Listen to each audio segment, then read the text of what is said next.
감당할 수 있을 만큼만 안고 가볍게 살아가고 싶습니다. 살아온 시간 속에서 알게 된 슬픔과 아픔은 나를 깊게 해주는 경험으로 소중하게 끌어안고 그렇게 내 인생에 없어도 되는 일은 지워나가고 새로운 나이에 새롭게 어울리는 것들로 채워가며 살아가는 것. 나이 드는 것도 꽤 괜찮습니다. 안녕하세요. 베아트리체의 책 산책입니다. 지금 50대를 지나고 계신 분 잘 오셨습니다. 오늘 준비한 책의 제목이 어쩌다 보니 50살이네요 입니다. 그렇다고 50대만 읽어야 하는 책일까 싶겠지만 그렇지도 않습니다. 50이 지난 분 혹은 더 젊은 분, 어떤 나이건 지금 나다운 순간을 살아가는데 도움이 되는 책입니다. 물론 저자가 50이라는 나이에 쓴 글이니 50대이신 분들은 좀 더 공감이 되긴 하겠죠. 열심히 살다 어느 날 문득 돌아보니 나이 50이라는 낯선 풍경 한가운데 서 있다고 느끼시는 분들 많으실 텐데요. 그런데 그 위치에 섰을 때만 보이는 풍경이 있습니다. 아마도 나이가 든다는 것은 그런 것일 테죠. 사실 50이라는 나이는 젊음의 영역에서 확실한 선을 긋는 나이임은 맞는 것 같습니다. 그래서인지 40살을 맞이할 때와 50살을 맞이할 때는 기분이 많이 다르다고들 하시죠. 40살은 30대의 연장선에 있고 50살은 다가올 60대와 70대로 이어지는 나이라고 할까요? 한 장의 마무리 같기도 하지만 또다시 이어지는 장의 시작 같기도 한. 오늘 준비한 책의 저자 히로세 유코님은 변화의 속도 때문인지 40과 50은 기여가 다른 것처럼 느껴진다고 말합니다. 몸과 마음, 삶의 깊이, 어느 날 문득 깨닫게 되는 것.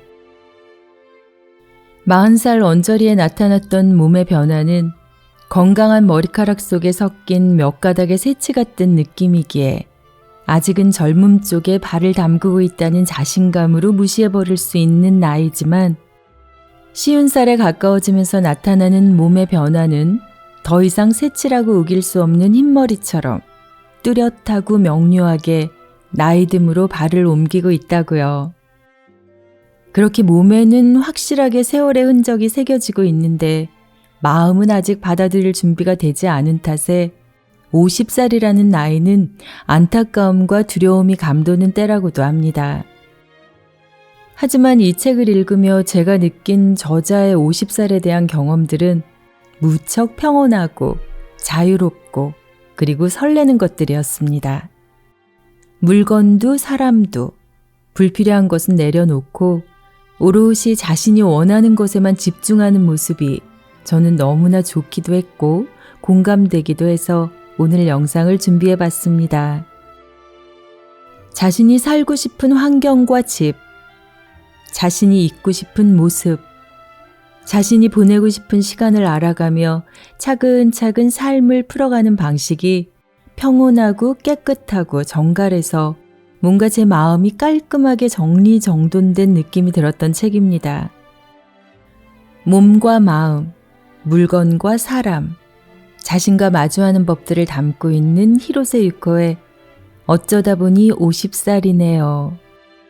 오늘은 저자의 말 그대로 읽어드릴게요. 끝이 있음을 알고 살아가는 것은 중요합니다.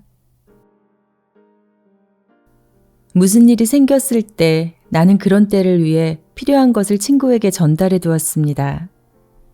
묘지는 필요 없음.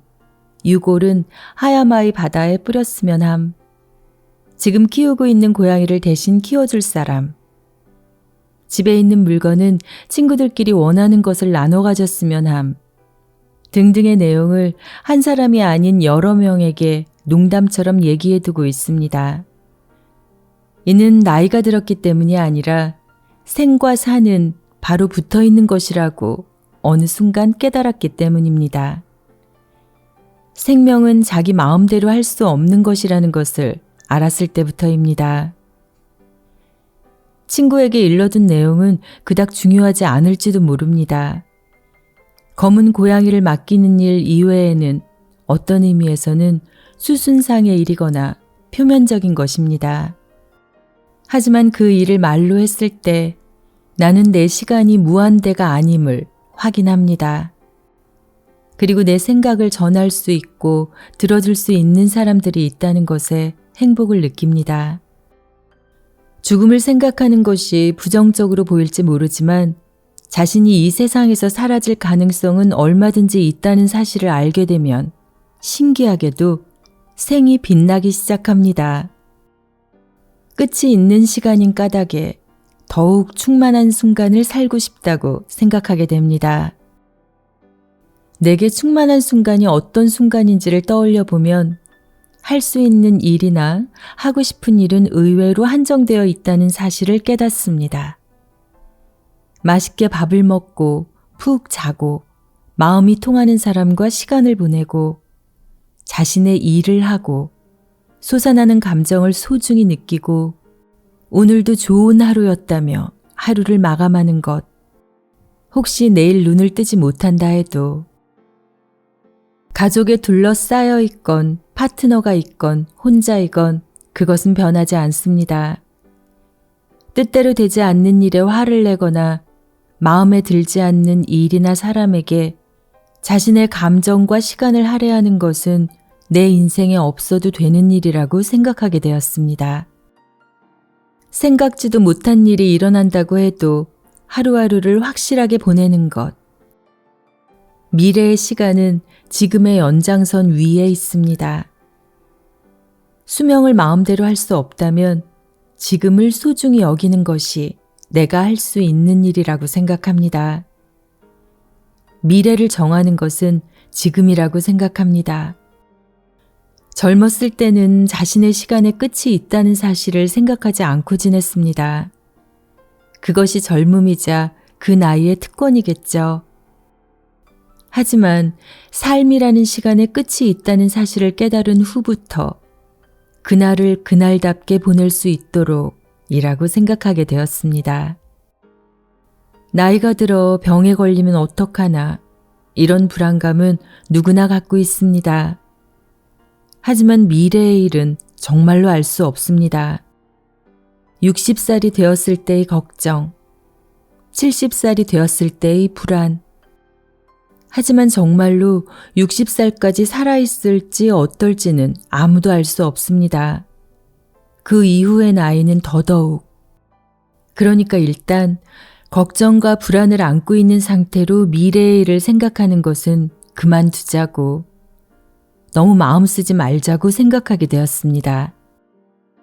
생각하지 않는 것이 아니라 생각은 하되 걱정하지 않는 것이라고 할까요? 지금 할 수 있는 일은 오늘이라는 시간을 느끼면서 살아가는 것이라 생각합니다. 오늘이라는 날이 쌓여서 일주일이 되고 한 달이 되고 1년이 되어 갑니다. 1년 후의 일은 알 수 없지만 오늘, 지금의 시간은 스스로 만들어갈 수 있습니다. 선택할 수 있습니다.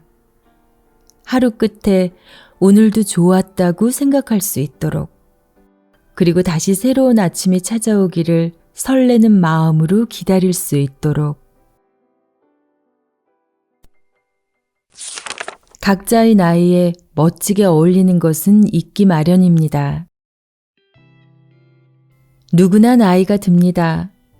피부의 감촉이 달라지고 머리는 하얗게 변해갑니다. 손톱도 체형도 목소리도 감정도 변합니다. 그 사실을 어떻게 받아들일까 하는 것은 결국 변화를 어떻게 즐길 것인가가 아닐까요? 언젠가 대로변에 있는 간이 커피숍 계산대에 비슷한 나이의 여성이 서 있는 것을 보았습니다. 40대 후반에서 50대 초반 정도 되었을까요? 그 사람은 길게 기른 흰 머리를 포니테일 스타일로 높게 묶고 있었습니다. 머리끝만 살짝 컬을 넣고 깃을 세운 하얀 셔츠에 커피숍과 같은 컬러의 짙은 녹색 앞치마를 두르고 있었죠. 나는 커피를 주문하면서 그 여성을 멍하니 바라보았습니다. 너무 멋있었기 때문입니다. 흰머리, 헤어스타일, 자세, 목소리 톤 등 그 사람의 모든 것에 대해 듣고 싶었습니다. 젊어 보이고 싶어하는 세상 대부분의 사람들은 흰머리를 염색합니다. 하지만 그 여성은 그렇지 않았습니다. 그리고 그 모습이 무척 어울렸습니다. 주문한 커피를 받아들면서 멋진 머리네요 라고 나도 모르게 말을 해버렸습니다. 조금 놀라는 모습 또한 사랑스러웠습니다. 그리고 이런 여성이 있다는 사실이 이렇게 큰 희망을 주는구나 생각했습니다. 나는 40대 중반부터 헤나 염색을 하고 있습니다. 염색을 하지 않으면 거의 백발이 성성할 것입니다. 하지만 아직 조금 더 검은 머리로 있고 싶습니다. 왜일까요? 아마도 흰머리의 자신을 상상할 수 없기 때문일 것입니다. 언젠가 어떠한 생각을 했을 때 염색을 그만두는 순간이 올 것입니다. 그 언젠가가 언제일지, 어떠한 생각이 무엇일지는 아직 모릅니다. 흰머리가 되면 이제껏 입어본 적이 없는 색상의 옷을 입거나 화장을 할 수 있을 것 같습니다. 긴 백발을 하나로 묶거나 아주 짧은 숏커트도 괜찮을 것 같습니다. 화려한 색상의 액세서리도 어울릴 것 같습니다. 이전까지와는 다른 새로운 나를 발견하는 것입니다. 어쩌면 그 새로운은 즐거운 일일지도 모릅니다. 감당할 수 있을 만큼만 해도 괜찮습니다. 쉬운 살을 맞이하기 전에 앞으로 어떤 내가 될까 하고 생각해 보았습니다. 목표가 아니라 이랬으면 하는 자신의 모습을 말입니다. 되도록 자연스러운 모습으로 있고 싶다고 생각합니다. 인생은 복잡하게 살려고 하면 얼마든지 복잡해집니다. 오히려 단순하게 사는 편이 간단해 보이지만 어렵습니다. 그래서 물 흐르듯 자연스럽게라고. 그 생각은 30살쯤 되었을 때부터 변하지 않았습니다. 아마 앞으로도 변하지 않을 것입니다. 가볍게는 그 느낌과 무척 비슷합니다. 시간이 흐를수록 사람에게는 물건이 늘어납니다. 그것은 행복한 일이기도 하지만 때로 문득 이거 정말로 필요해? 라고 생각하기도 합니다. 이전까지는 부담 없던 것이 무겁게 느껴지기도 하고 힘들게 손에 넣었지만 앞으로 필요 없을 것처럼 여겨지기도 합니다. 처음에는 그 변화를 따라가지 못해 필요 없음을 알면서도 놓지 못하기도 합니다. 그럴 때 가볍게를 생각하면 마음이 움직이기 시작합니다. 마침내 필요한 것과 그렇지 않은 것이 보이고 불필요한 것은 내려놓을 마음이 듭니다. 알고 있는 겁니다. 앞으로는 가벼운 편이 좋다는 것을. 이전과는 몇 가지가 달라졌습니다. 가볍게 바라보는 것은 자신을 되돌아보는 계기가 됩니다. 내가 생각하는 가볍게는 어떤 것인지 떠오르는 것을 하나하나 적다 보면 그곳에는 나 자신의 가벼움이 나타납니다. 그곳에 있는 것은 이후에 나아갈 자기 자신의 지도이며 길을 가기 위한 나침반이기도 합니다. 이 지도에는 지금까지 걸어온 길도 그려져 있습니다. 똑바로 걸어온 것 같지만 몇 번이나 돌아가는 길을 걷기도 했고 멈춰 서기도 했고 힘들었다고 생각했던 길이 나중에 돌아보면 즐거운 시간이기도 했습니다. 만남, 이별, 만남, 교차하는 지점. 지도 위에는 수많은 흔적이 남아 있습니다. 그것은 꽤나 훌륭한 지도입니다. 감당할 수 있을 만큼만 안고 가볍게 살아가고 싶습니다. 살아온 시간 속에서 알게 된 슬픔과 아픔은 나를 깊게 해주는 경험으로 소중하게 끌어안고 내가 생각하는 이후의 가벼움은 그런 가벼움입니다. 네, 한 편의 수채화 같이 여리여리한 글들을 읽으면서 제 마음 안에 있는 것들을 저자가 잘 정리해 주시는 것 같아 저는 참 좋았습니다. 깊지만 가볍게, 마음 가는 대로 자연스럽게 이런 삶을 추구하는 저자의 마음을 적어놓은 글입니다. 귀로 듣다 보면 이게 별거 아닌 것 같지만 깊지만 가볍게 이거 굉장히 쉽지 않은 일입니다. 마음 가는 대로 자연스럽게 이게 말은 쉽죠. 하지만 우리가 마음 가는 대로 살아간다는 걸 행동으로 옮기기는 어마무지 힘든 일입니다. 그러기 위해서 저자가 하는 일들 200가지를 적어 놓았는데요. 그중 3가지만 알려드리며 마무리하겠습니다. 언제나 웃을 수 있는 쪽을 선택합니다. 나를 리셋하는 시간을 비워둡니다. 나를 기분 좋게 하는 것에 대해 생각합니다. 삶을 변화시키는 책 한 권의 기적, 베아트리체의 책 산책이었습니다.